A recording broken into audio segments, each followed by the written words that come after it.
One Camino, many routes. You're confused or overwhelmed by the many routes of the Portuguese Camino. You don't know which one to choose and what is the difference between them. Then this video is for you.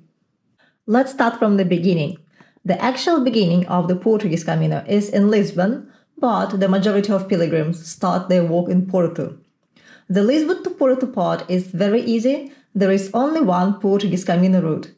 Although the first four stages of the Portuguese Camino from Lisbon to Santarém coincide with the Camino de Fátima, another pilgrimage route from Lisbon to the sanctuary of Our Lady of Fátima, but it is a separate route and not a part of the Camino de Santiago. So there is only one route of the Portuguese Camino, from Lisbon to Porto. Then you get to Porto and all of a sudden you have so many choices. There are 3 different routes from Porto, 2 connecting routes between them, and a spiritual variant, an optional 3-day route. Wow, that's a lot! Let's try to clear it up. The 3 routes of the Portuguese Camino start at the Cathedral in Porto and go north to Santiago de Compostela in Spain. These routes are the Central Route, the Coastal Route, and the Litoral or Literal Way. The main difference between them is the scenery. The Central Route is an inland route. The Coastal Route goes partially along the coast. The Literal Way is mostly along the coast. The Literal and Coastal routes are not completely separate trails. They merge and split during the course. In some parts, both routes follow the same trail. In some parts, they are completely different. The 3 routes of the Portuguese Camino start in Porto and go to Redondela. In Redondela, all 3 routes merge into one. So, from Redondela to Santiago de Compostela, there is only one main route of the Portuguese Camino. But there is an optional route called the spiritual variant that splits from the main route after Pontevedra and merges with it again near Padrón. Now, there are 2 more trails that connect the Coastal and Literal Way with the Central Route. One connecting route is from Vila do Conde to São Pedro de Rates, and the second one is from Caminha to Valencia. These 2 routes are used by pilgrims who want to switch from one of the coastal routes to the Central Route. Now let's see what the scenery is like on different routes of the Portuguese Camino. Let's start with the first half. The scenery on the Lisbon to Porto part is predominantly fields, countryside and villages, with occasional biggish towns and cities. You get some hills here and there, but it is mostly flat and open. This part is especially beautiful in the spring, late April, early May, when the fields are green and covered in wildflowers. You see many olive tree plantations and vineyards. The route offers little protection from the sun, and it gets very hot in that part of Portugal in summer. Let's move to the second half of the Portuguese Camino that starts in Porto. The scenery on the Central Route is a little bit similar to the scenery on the part from Lisbon, but it has more hills and forests. Overall, the route is a lot greener and I would say fresher. There are many big and small rivers, creeks and falls. I like the towns on the Central Route the most. Ponte de Lima and Valencia are some of my favorite towns on the Portuguese Camino.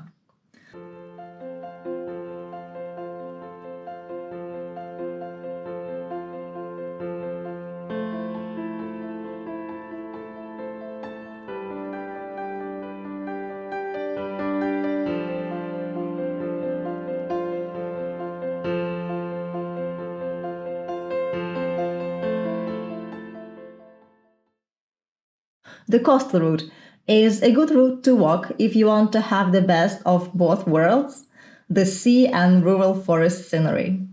30% of the route is by the sea, the rest is inland. You get to walk past beaches along the coast through the fields and forests, towns and cities.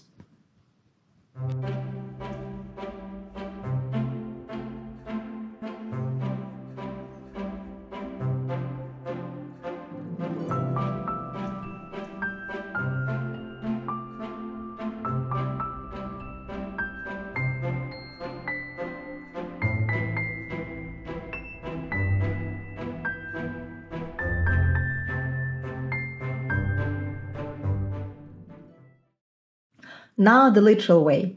It is a relatively new route. Some stages of it, for example the first stage from Porto to Vila do Conde, have been around for a while. Some stages are still quite new and wild.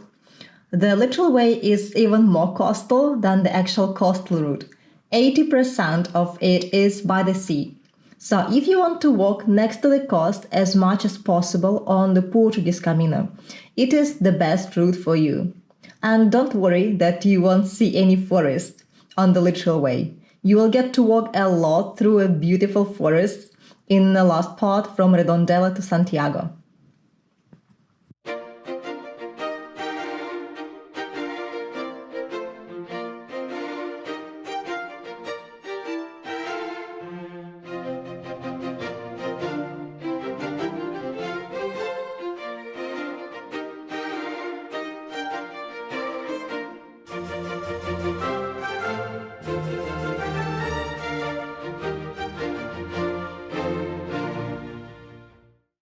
Another route of the Portuguese Camino, which is called the spiritual variant. It is an optional route that consists of 2 walking stages and a boat ride. The boat ride is one of my favorite experiences on the Portuguese Camino. The route offers spectacular scenery, mountains, forests, and the sea. It splits from the main Portuguese Camino after Pontevedra and merges with it again near Padrón. From Padrón to Santiago, there is again only one route. Now let's compare different aspects of the route, and let's start with the popularity. So what is the most popular route of the Portuguese Camino? Well, the central route is the most popular route, walked by 56% of all pilgrims who complete the Portuguese Camino. The last 100 kilometers from Tui to Santiago de Compostela are the busiest part of it.